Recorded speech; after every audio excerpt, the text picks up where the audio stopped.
Hello दोस्तों, देखिए आज यह वीडियो आपका यूट्यूब चैनल में स्वागत है। JR97 में आप लोग का स्वागत है। इस यूट्यूब के माध्यम से हम लोग एक ब्रह्मांड के चैप्टर को अध्ययन करेंगे कि ब्रह्मांड क्या है और कैसा होता है। तो इस वीडियो को दोस्तों एंड तक देखिए, लास्ट तक देखिए और लाइक कीजिए, सब्सक्राइब कीजिए और दोस्तों के पास में शेयर कीजिए। तो आइए हम लोग देखते हैं कि क्या होता है। चलिए, सबसे पहले है ब्रह्मांड। ब्रह्मांड, ये ब्रह्मांड चैप्टर है। क्या है? ब्रह्मांड। तो ब्रह्मांड पूरे दुनिया को देखा जाए तो पूरा वर्ल्ड ये जो दिखाई दे रहा है वो ब्रह्मांड है। इसी को हम ब्रह्मांड कहते हैं।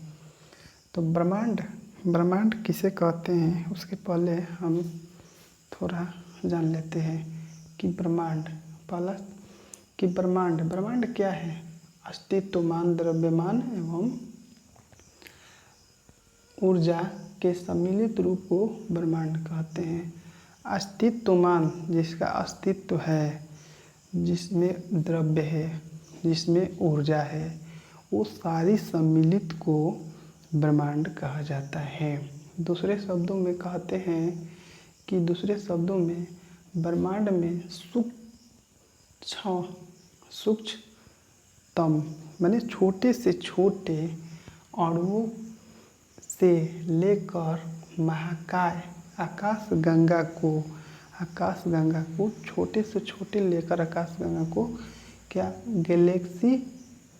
गैलेक्सी के सम्मिलित रूपों को क्या ब्रह्मांड कहा जाता है। तो देखिए, ब्रह्मांड एक है। ब्रह्मांड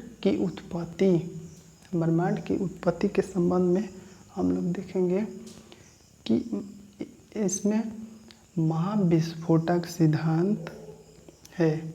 तो महाविस्फोटक सिद्धांत को हम बिग बैंग थ्योरी के नाम से जाना जाता है। इस सारी एग्जाम में पूछ लिया जाता है किसी न किसी रूप से कि महाविस्फोटक सिद्धांत को क्या कहा जाता है। तो बिग बैंग थ्योरी कहा जाता है। इसका वैज्ञानिक कौन है? तो ये है जॉर्ज लेवेंतियर। इसका खोज 1894 से 96 में किए थे। कभी कभी 94 आता है और कभी कभी 96 आता है। तो इसमें से दोनों में से कोई एक आएगा। इसके बाद देखिए, 1000 अरब गैलेक्सियाँ, कितना? 1000 अरब गैलेक्सियाँ, जो गैलेक्सियाँ 100 अरब तारे का निर्माण करती है। कितने? 100 अरब तारे का निर्माण करती है। उसके बाद आकाशगंगा को दूध मेखला या मिल्की वे, ये सर्पिलाकार कहा जाता है। क्या कहा जाता है? आकाशगंगा को दूध मेखला या मिल्की वे और इसे सर्पिलाकार भी कहा जाता है। देखिए, एक तारा है तो तारे का निर्माण किस तरह से होता है। तो आइए देखते हैं कि तारे का निर्माण किस तरह से होता है। एक हाइड्रोजन प्लस एक हाइड्रोजन जब दोनों मिलता है तो दो हीलियम का निर्माण करता है प्लस ऊर्जा का निर्माण करता है। इस तरह से तारे का निर्माण होता है। जब एक हाइड्रोजन दूसरे हाइड्रोजन से संपर्क करते हैं तो किसका निर्माण होता है? किसका निर्माण होता है? तारे का। चलिए आगे देखते हैं। सुपरनोवा, ये अगला है सुपरनोवा विस्फोटक तारा क्या है? सुपरनोवा या विस्फोटक तारा को रक्त दानव कहा जाता है। कभी कभी बहुत बार एग्जाम में आता है कि सुपरनोवा विस्फोटक तारा को क्या कहते हैं? तो उसको रक्त दानव कहा जाता है। ब्लैक होल की घटना वो तो दूसरी है, लेकिन ब्रह्मांड में है कि ब्लैक होल न्यूट्रॉन तारा इसको कहा जाता है। ब्लैक होल को क्या कहा जाता है? न्यूट्रॉन तारा कहा जाता है।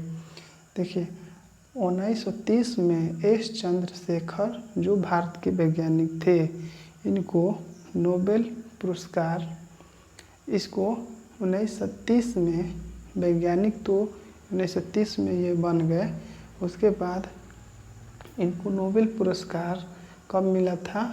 तो इसका नोबेल पुरस्कार 1983 में मिला था नोबेल पुरस्कार।